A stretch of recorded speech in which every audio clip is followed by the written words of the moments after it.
What's up, my peoples? Today's lesson is on using visual bar models to help identify the operation needed to solve a one-step word problem.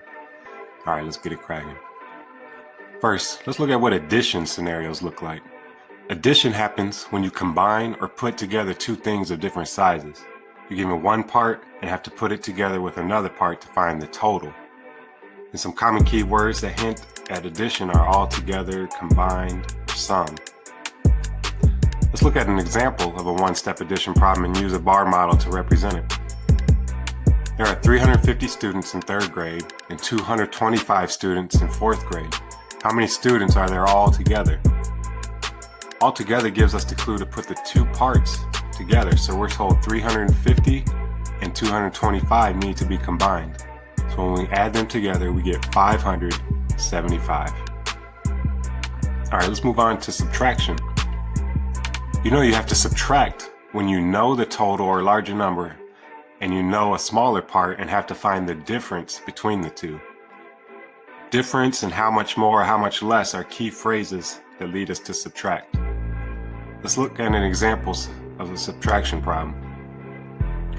Brandon made $560 working at his job for a week. DeAndre made $800 working at his job for a week. How much more did DeAndre make in a week?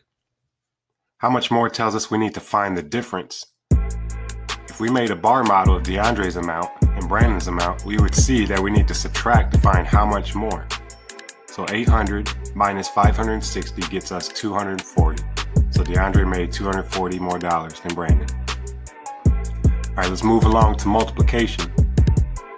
Multiplication happens when we're given scenarios where there are equal groups of something repeated or put together to find a total. We multiply the value of each group times the number of groups to find our total. So whenever there are equal groups of something, we multiply. Or when we're told times as many or times as much, that's another scenario of multiplication. Here's a multiplication problem.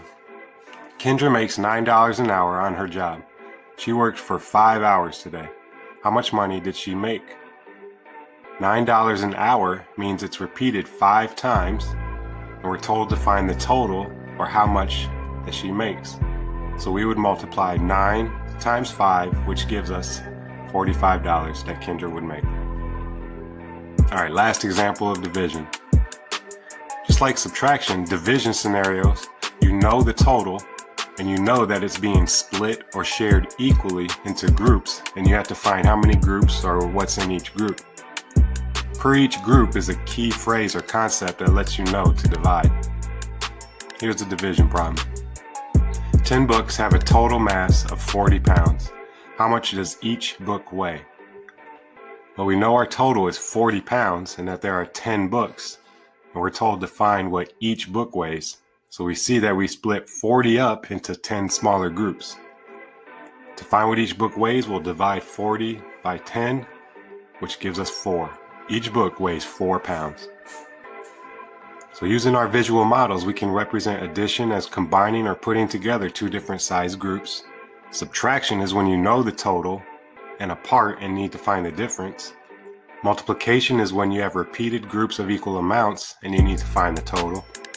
And division happens when you know the total and you know it's being split into equal groups. Use these models to help solve problems and you'll be a math genius. Thanks for watching. See you next time. Peace.